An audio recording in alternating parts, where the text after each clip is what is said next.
Be ready. 5 seconds. Start. Mr. Deputy Speaker, Sir, I support this budget and also I would like to congratulate the Honorable Prime Minister for presenting an unique budget in which attention has been paid for every section of society. Facilities have been provided to all sections of our people, including the working class, middle class, professionals, Harijans, and Adivasis. The Honorable Prime Minister, by his budget, has made an auspicious start in giving a new direction to the country which had its origin in Gandhiji slogan for Free India and which started in the rural areas and which was implemented by late Pandit Jawaharlal Nehru and got further encouragement by late Srimati Indira Gandhi in her new economic program. That is why the Honorable Prime Minister began his budget speech by stating that our chief aim is to eliminate poverty and to build a beautiful, modern, progressive, and a stable economy. I heartily congratulate him on behalf of my countrymen and myself. He said that 90% of our economy is dependent on agriculture, and in the second line, he said that agriculture is the bedrock of our economy. In order to eradicate poverty, it is absolutely essential to develop the agricultural sector.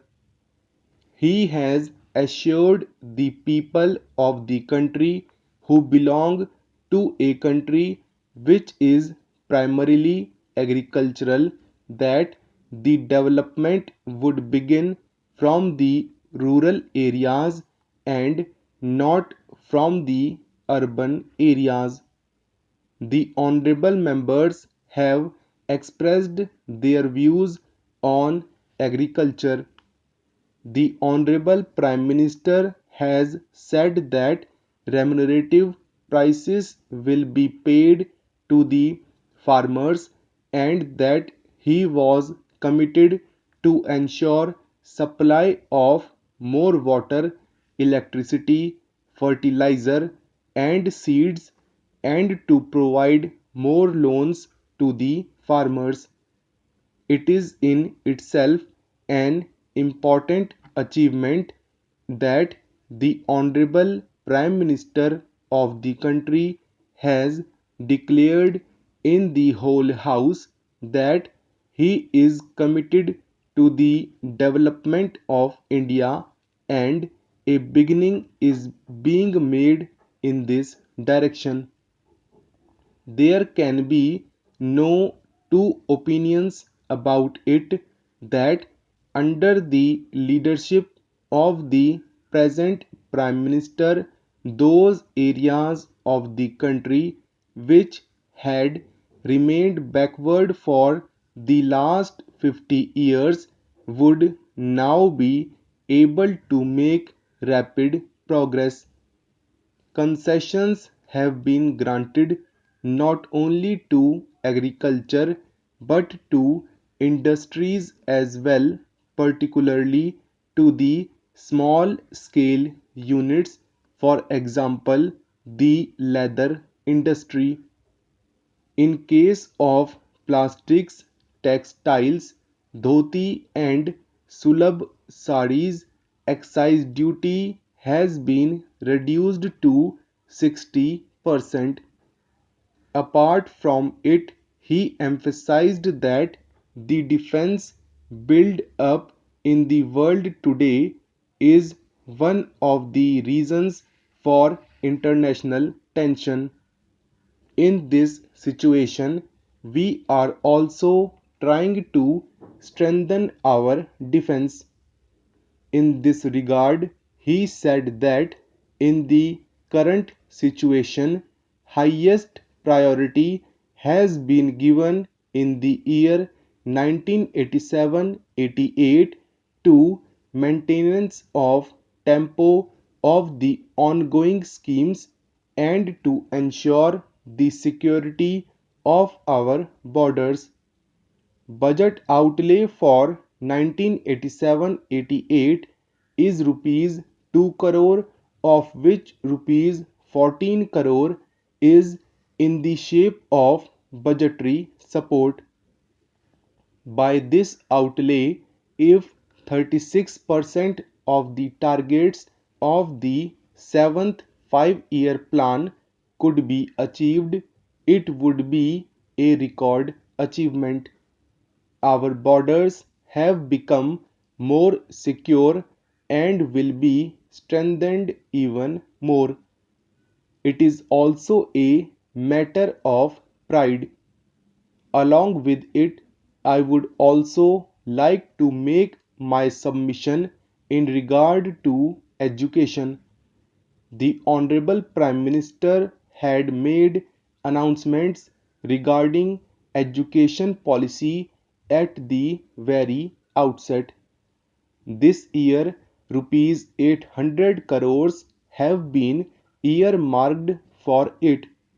Now, through the new education policy, we would be able to provide quality education to those children who, for some reasons, are not able to go to towns for higher education.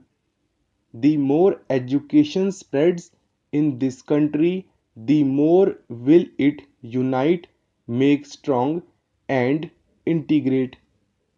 Until we inculcate spirit of nationalism in our children, our country cannot make progress.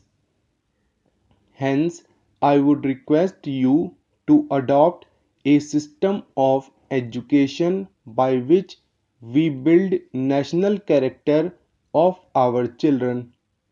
Hence, our education policy should be such which would build the character of the children, and this thing should be emphasized. Today, we see that the state of our primary education in the rural area is very miserable. The buildings of the primary schools have fallen to the ground, and the children study under the shade of trees. The schools remain closed during the rains and the winter season, and in most of the schools, the teachers do not even attend schools regularly. When I went to my constituency during the elections, a little child asked me a question in a very simple language which, though, would make one laugh if taken lightly, but the depth of it can be gauged only after listening carefully to what he has said. You can easily infer from it that even a little child knows that the teachers do not attend schools. It is a very serious matter, and it should be given due consideration. Such laws should be framed so that there could be maximum spread of education in the rural areas.